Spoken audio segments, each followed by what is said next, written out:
புதிய நம்பிக்கைகளுக்கு மத்தியில் பிறந்தது 2026 ஆங்கில புத்தாண்டு. உலகம் முழுவதும் வண்ணமயமான வான வேடிக்கைகளுடன் கோலாகலம்.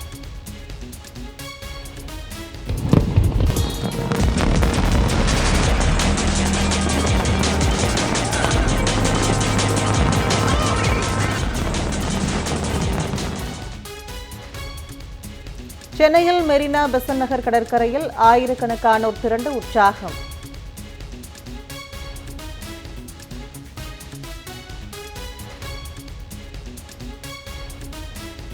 உலகம் முழுவதும் புத்தாண்டு கொண்டாட்டம் கோலாகலம். வான வேடிக்கைகளை கண்டு ரசித்த பொதுமக்கள்.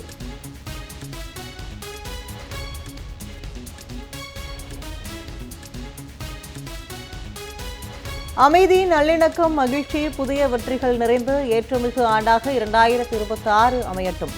முதலமைச்சர் மு.க.ஸ்டாலின் ஆங்கில புத்தாண்டு வாழ்த்து. ஆபரண தங்கத்தின் விலை சவரனுக்கு 320 ரூபாய் குறைந்தது. சென்னையில் ஒரு சவரன் ஆபரண தங்கம் 99,520 ரூபாய்க்கு விற்பனை. வெள்ளி விலை கிராமுக்கு 1 ரூபாய் குறைந்து 256 ரூபாய்க்கு விற்பனை.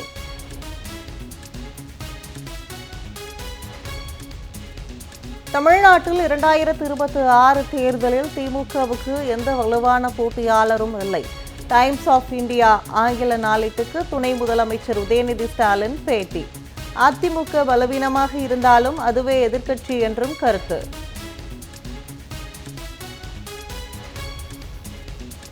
முத்தமிழ் அறிஞர் கலைஞரின் தனித்துவமான பலம் அவரது அசைக்க முடியாத போராட்ட குணம்தான். கட்சியின் தலைவராக, முதலமைச்சராக நாள்தோறும் 100% உழைப்பை வழங்குகிறார் முதலமைச்சர் மு.க.ஸ்டாலின் என துணை முதலமைச்சர் பெருமிதம். டெல்லியில் குடியரசு தின விழா அணிவகுப்பு ஒத்திகை. கடும் குளிருக்கு மத்தியில் உற்சாகமாக பயிற்சி மேற்கொண்ட வீரர்கள்.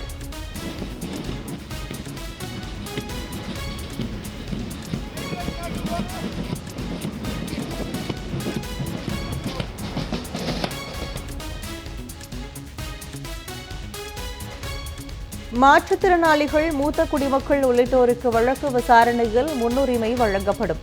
உச்சநீதிமன்ற தலைமை நீதிபதி சூரியகாந்த் அறிவிப்பு.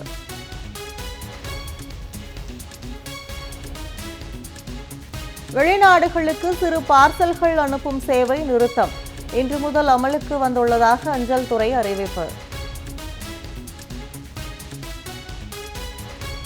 எக்ஸ்பிரஸ் ரயில்களின் புதிய கால அட்டவணை அமலுக்கு வந்தது. சென்னை புறநகர் மின்சார ரயில்களும் புதிய கால அட்டவணைப்படி இயக்கம்.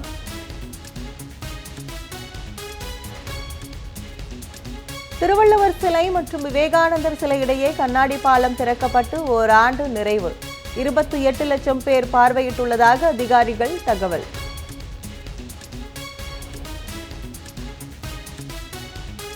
பொது இடங்களில் கட்டிட கழிவுகளை கொட்டினால் டன்னுக்கு 5,000 ரூபாய் அபராதம். சென்னை மாநகராட்சி உத்தரவு.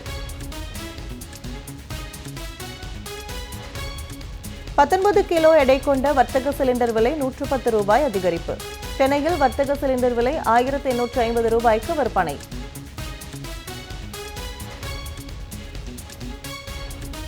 புதிதாக தயாரிக்கப்படும் இருசக்கர வாகனங்களுக்கு ஆன்டி-லாக் பிரேக்கிங் சிஸ்டம் கட்டாயம். ஏற்கனவே அறிவித்தபடி இன்று முதல் நடைமுறைக்கு வருமா என எதிர்பார்ப்பு.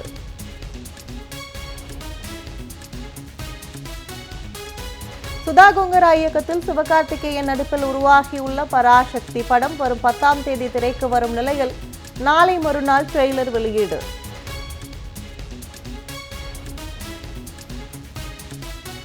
மூன்வாக் படம் மூலம் நடிகராக அறிமுகமாகும் ஏ.ஆர். ரஹ்மான் இயக்குனர் கதாபாத்திரத்தில் நடிக்க உள்ளதாக தகவல்.